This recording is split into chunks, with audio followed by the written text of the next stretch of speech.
Good morning all of you. आप सभी का स्वागत है आज के इस वीडियो लेक्चर में। आज हम लोग रेप्लिकेशन रेगुलेशन सीरीज़ का अगला लेक्चर कर रहे हैं। इसका टॉपिक है regulation of replication initiation in Bacillus subtilis. Basically इससे पहले हम लोग जो रेगुलेशन पढ़े थे, इनिशिएशन रेगुलेशन, वो दरअसल ई कोलाई में पढ़े थे। आज हम लोग बैसिलस सबटिलिस में जो एक ग्राम पॉजिटिव बैक्टीरिया है, इसमें रेप्लिकेशन इनिशिएशन कैसे अलग तरह से रेगुलेट होता है, ई कोलाई से अलग कैसे रेगुलेट होता है, इसको हम लोग अभी इस लेक्चर में थोड़ी देर में देखते हैं। दरअसल बेसिकली इस रेगुलेशन पढ़ने का पर्पस ये है कि ये थोड़ा सा डिफरेंस है। इसका ओरिजिन डिफरेंट है as far as E coli is concern. E coli और इसके ओरिजिन का अगर कंपैरिजन करें तो दोनों अलग अलग तरह का ओरिजिन है। साथ ही साथ रेगुलेटरी मैकेनिज्म, जैसा कि ई कोलाई में हम लोग देख रहे थे, डैम मिथाइलेज सिस्टम है उसके पास सेक ए सिस्टम है, सेक ए प्रोटीन है। ये दोनों जीन इसके केस में बैसिलस सबटिलिस के केस में नहीं है। मतलब क्या हुआ, डैम और सेक ए जीन इसमें नहीं है। मतलब सिक्वेस्ट्रेशन से रेगुलेशन बैसिलस सबटिलिस में नहीं होता है। इसी बात को समझेंगे। सबसे पहले बात इसके सिंपल ओरिजिन से शुरू करते हैं, क्योंकि ऐसा है कि इसके ओरिजिन से क्वेश्चन पूछता है। ई कोलाई का ओरिजिन कंटिन्यूअस होता है, जबकि बैसिलस सबटिलिस का ओरिजिन बाइपर्टाइट होता है। ये इंपॉर्टेंट बात याद रखना चाहिए कि ओरिजिन ऑफ ई कोलाई अगर बोला जाए तो ये कंटिन्यूअस होता है, कंटिन्यूअस। जबकि ओरिजिन ऑफ, अगर बोले कि ओरिजिन ऑफ बैसिलस सबटिलिस, तो इसका ओरिजिन एक्चुअली बाइपर्टाइट होता है। बाइपर्टाइट कहने का क्या मतलब है? बाइपर्टाइट कहने का यह मतलब है कि all functional element contained within a two sequence. मतलब ऐसे हम लोग लिख सकते हैं कि all functional element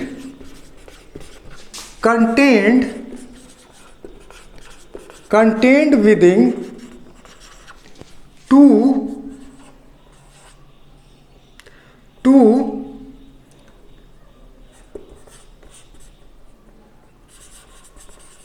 intergenic sequence। ठीक है, all functional element content with in two intergenic sequence. जबकि इसमें क्या है कि एक ही इंटरजेनिक सीक्वेंस में सारा फंक्शनल एलिमेंट पाया जाता है, जैसा कि ओरिजिन ऑफ रेप्लिकेशन के लेक्चर में हम लोगों ने देखा है। जबकि बैसिलस सबटिलिस बाइपर्टाइट है। ये कैसे है, इसको थोड़ा सा देख लेते हैं कि ये कैसे डिफरेंट है। ओरिजिन ऑफ बैसिलस सबटिलिस ये कैसे अलग है। जैसे आप देखिए कि इसका ओरिजिन कैसे है कि ये 5 प्राइम से ऐसे लिखा जाए, ये 5 प्राइम है,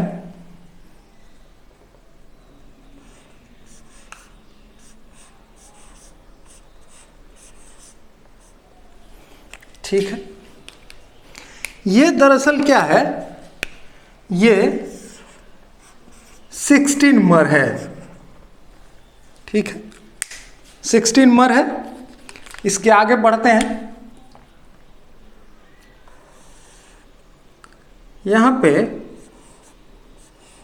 इसको अभी देखते हैं कि ये क्या है, ठीक है। कंटिन्यूअस करके दिखाते हैं, देखिए।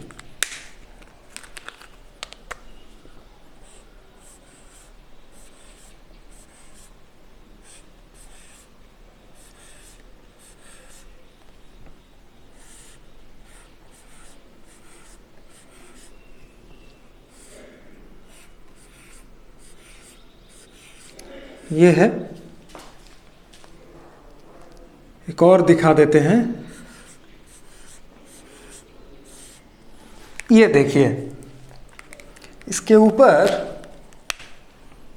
यहाँ पे यहाँ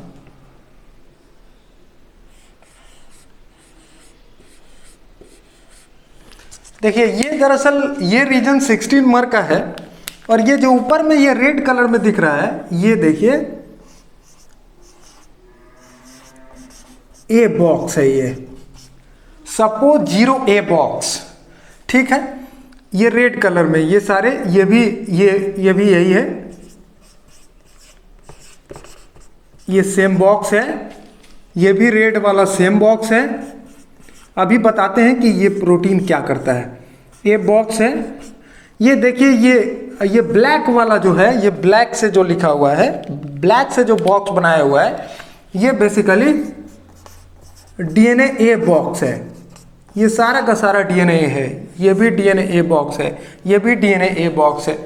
और यहाँ पे, यहाँ से देखिए, ये सिंगल रीजन बेसिकली यहाँ से लेके यहाँ तक, ये जो सिंगल रीजन है यहाँ से लेके यहाँ तक 620 बेस पेयर का है, 620 बेस पेयर का है। इसके बीच में चूंकि हम बाइपेप्टाइड बोल रहे हैं कि इसमें जो दो इंटरजेनिक सीक्वेंस फंक्शनल यूनिट दो भागों में बटा हुआ है।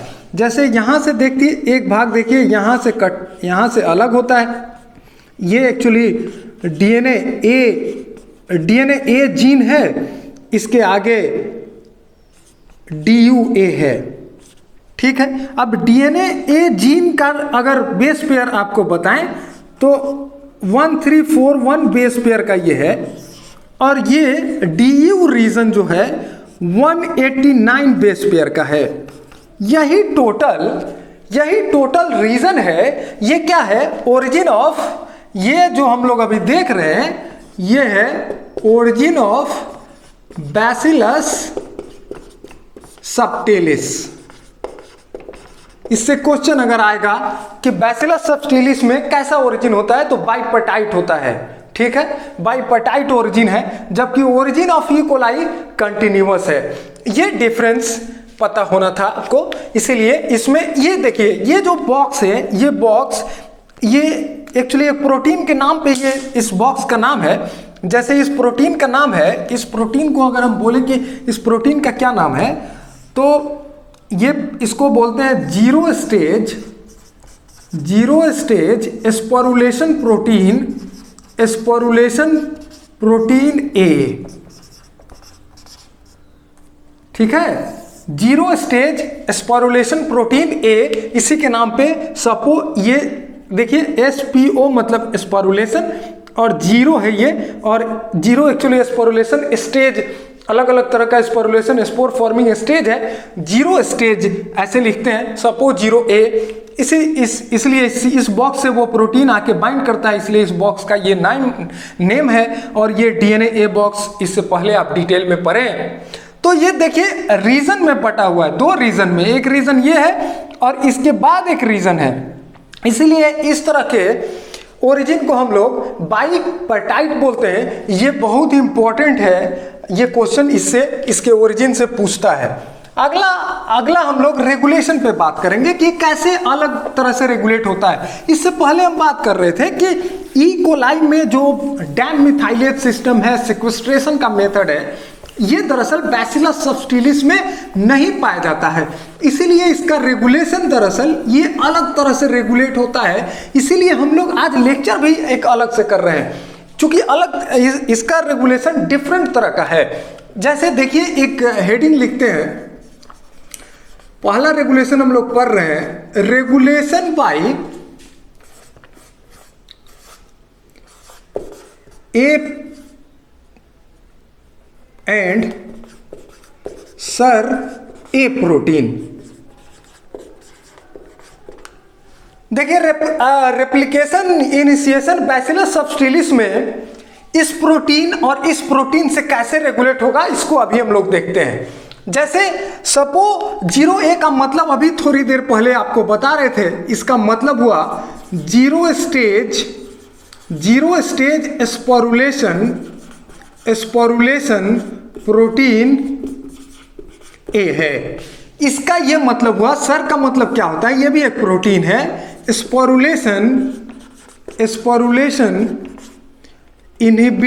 इनहिबिशन इन रेप्लिकेशन, इसीलिए इस प्रोटीन का नाम है SIR, सर ए प्रोटीन बोलते हैं। ये कैसे रेगुलेट करता है इस पे हम लोग बात करेंगे। बेसिकली ये प्रोटीन मास्टर रेगुलेटर है स्पोरुलेशन प्रोसेस का, ये मास्टर रेगुलेटर है। साथ ही साथ इस प्रोटीन का एक और फंक्शन है कि ये रेप्लिकेशन इनिशिएशन को ब्लॉक करता है, मतलब इनहिबिट करता है। ये कैसे करता है? ये बेसिकली ये प्रोटीन वर्क करता है, ये प्रोटीन को एक्टिवेट करने के लिए, ये प्रोटीन का फंक्शन क्या है? ये रेप्लिकेशन इनिशिएशन को इनहिबिट करता है। लेकिन ये कैसे एक्टिव होता है? इसके एक्टिवेशन के लिए अगर हम बात करें कि activation of this protein for the regulation of replication initiation, तो इस SAPO0A प्रोटीन जो आपका है, इस प्रोटीन को एक्टिव बनाने के लिए, एक्टिव करने के लिए सबसे पहले करते क्या है, होता क्या है एक्चुअली कि ये एक्टिवेट होता है मल्टी कंपोनेंट फॉस्फोरिलेज सिस्टम से। This protein is activated by, ये एक लाइन आप लिख सकते हैं, this protein is activated by multi system phospho relay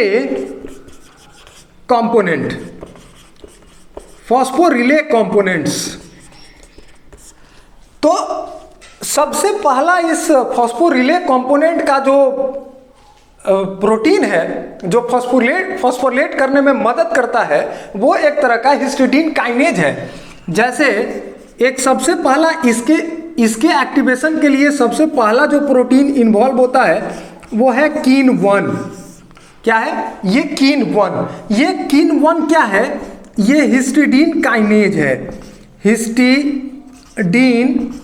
histidine kinase है।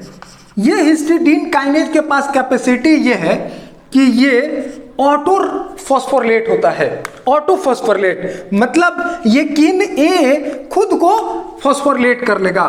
ऑटो फॉस्फोरिलेशन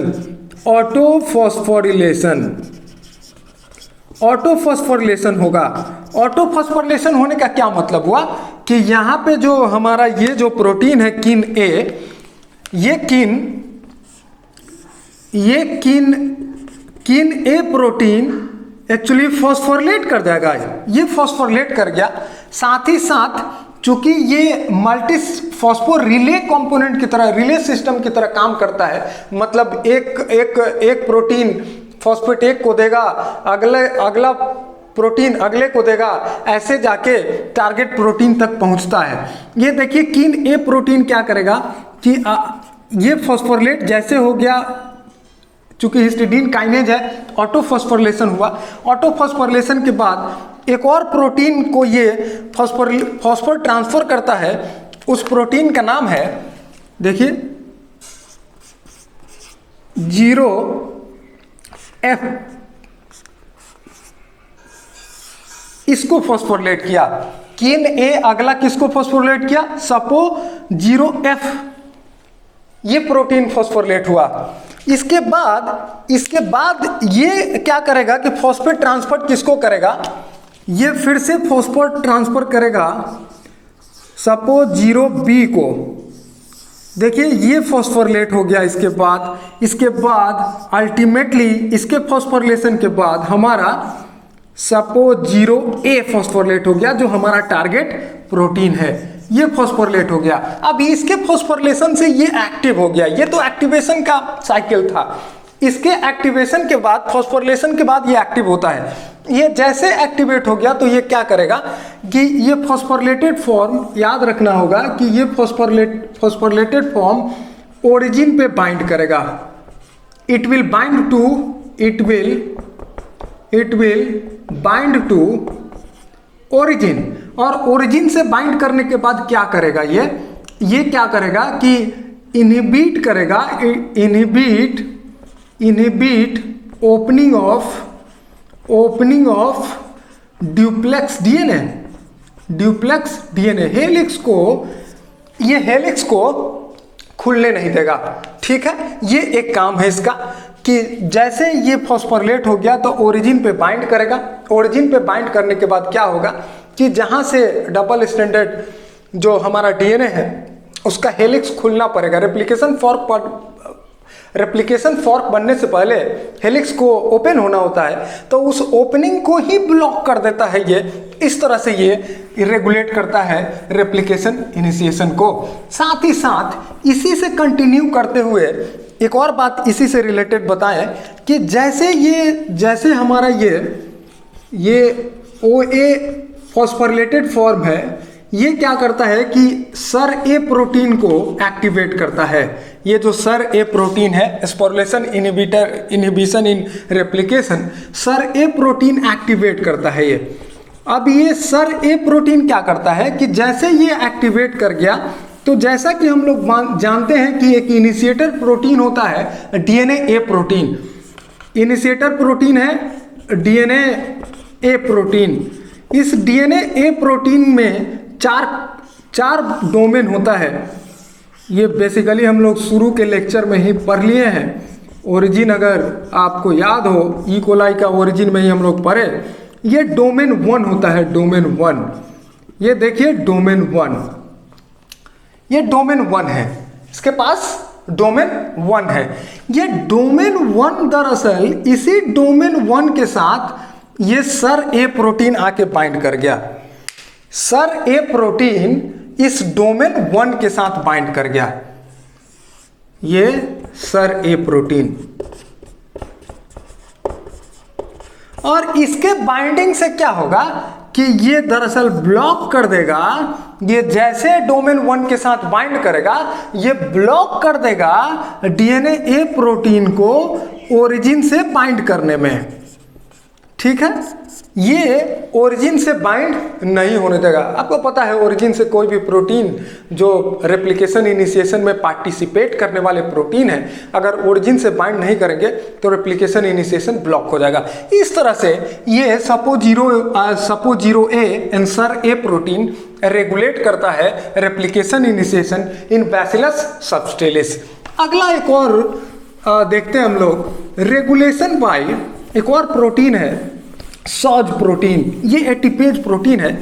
ये negatively and positively both replication initiation bacillus subtilis में रेगुलेट करता है। ये देखिए रेगुलेशन बाय सॉज प्रोटीन। देखिए ये बड़ा इंपॉर्टेंट प्रोटीन है सॉज प्रोटीन। ये क्या है इसके बारे में देखिए, it is a ATPase protein. It is a ATPase protein. ATPase protein it regulate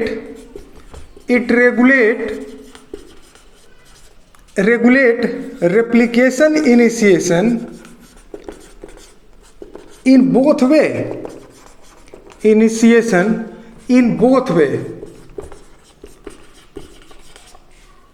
positively as well as negatively, ये इस बात को समझते हैं कि पॉजिटिवली कब रेगुलेट करता है और नेगेटिवली कब रेगुलेट करता है। सॉज प्रोटीन, जैसा कि ये देखिए सॉज प्रोटीन से जब एटीपी आके बाइंड करेगा, इस प्रोटीन से जब एटीपी बाइंड करेगा, जैसे इस प्रोटीन से यहाँ एटीपी आके बाइंड कर गया, इस एटीपी बाइंडिंग के बाद क्या होगा कि सॉज का डाइमराइजेशन होने लगता है। मतलब कि जैसे एटीपी इसके साथ बाइंड करेगा, अब ये जो सॉज प्रोटीन है, सॉज प्रोटीन विल डाइमराइज। ये देखिए ये सॉज और ये सॉज एटीपी जैसे लगा है, मतलब ये अब एक्टिव हो गया, मतलब ये पॉजिटिवली रेगुलेट कर रहा है। मतलब कि ये ट्रिगर करेगा, it will trigger replication initiation. ये रेप्लिकेशन इनिशिएशन को रेप्लिकेशन इनिशिएशन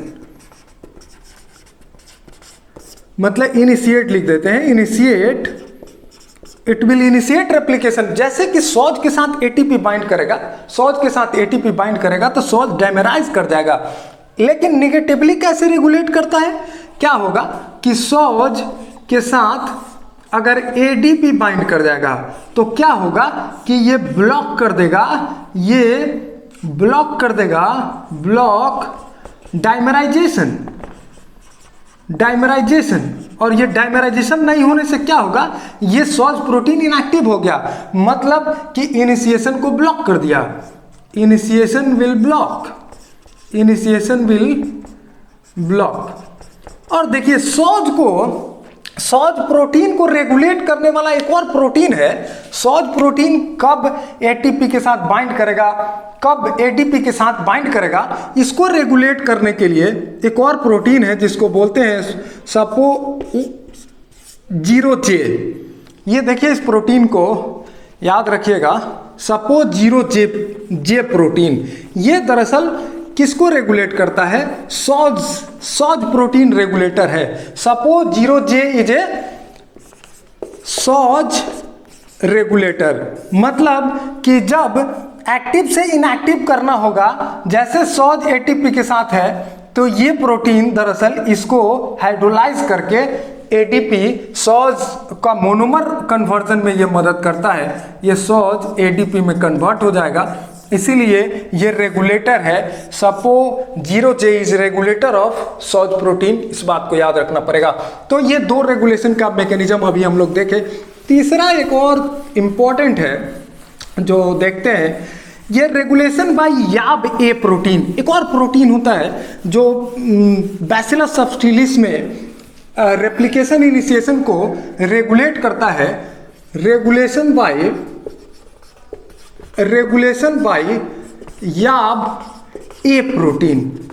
ये देखिए ये बड़ा इंपॉर्टेंट प्रोटीन है, याब ए प्रोटीन। ये कैसे रेगुलेट करता है, ये याब ए प्रोटीन क्या करता है कि ये दरअसल ये रेगुलेशन का अपना एक इसका मैकेनिज्म है कि ये याब ए क्या करता है कि डीएनए ए प्रोटीन के साथ बाइंड कर जाता है। याब किसके साथ बाइंड किया, याब ए बाइंड्स टू डीएनए ए, और डीएनए ए के साथ बाइंड करता है एक और प्रोटीन डीएनए एन। ठीक है, डीएनए एन। ये दोनों प्रोटीन जब बाइंड कर जाता है याब के साथ, तो याब क्या करता है कि याब ए जैसे बाइंड, ये नेगेटिवली रेगुलेट करता है। ये कैसे नेगेटिवली रेगुलेट करता है कि जैसे याब ए डीएनए ए के साथ बाइंड कर गया, तो ये क्या करता है कि ये ऑलिगोमेराइजेशन को ब्लॉक करता है, माने cooperative binding of DNA A to the oriC. इसको लिखते हैं, it prevent cooperative binding of DNA A to the, it prevent cooperative binding of DNA A to the ORI site। ठीक है, ये कोऑपरेटिव बाइंडिंग जो डीएनए ए प्रोटीन का, बहुत सारा डीएनए एक साथ बाइंड करके ऑलिगोमेराइजेशन करता है। तो एक और लाइन आप कभी कभी लिख सकते हैं कि it prevent oligomerization of DNA A protein, oligomerization of DNA A protein. तो इस तरह से याब रेगुलेट करता है। ये तीन मेन मैकेनिज्म है बैसिलस सबटिलिस के अंदर जो रेप्लिकेशन इनिशिएशन को रेगुलेट करता है। ये बहुत इंपॉर्टेंट है, आपको इससे क्वेश्चन आता है। सबसे पहला याद रखना होगा इसके ओरिजिन के बारे में कि इसका ओरिजिन बाइपेटाइट नेचर का होता है, जबकि ई कोलाई में ओरिजिन कंटिन्यूअस होता है। उसके बारे में हम लोग बात कर चुके हैं कि कंटिन्यूअस और बाइपेटाइट का क्या मतलब है। हम लोगों ने डिटेल में अभी बैसिलस सबटिलिस के ओरिजिन का स्ट्रक्चर देखा है कि बाइपेटाइट कैसे है, साथ ही साथ रेगुलेशन बाय डिफरेंट प्रोटीन अभी हम लोग देख लिए। तो इस तरह से यही मुख्यतः रेगुलेटरी मैकेनिज्म है बैसिलस सबटिलिस के अंदर, और ये एग्जामिनेशन पॉइंट ऑफ व्यू से बहुत इंपॉर्टेंट है। अगर इससे रिलेटेड कोई भी क्वेश्चन आपके जहन में आता हो तो आप ज़रूर पूछें। Thank you.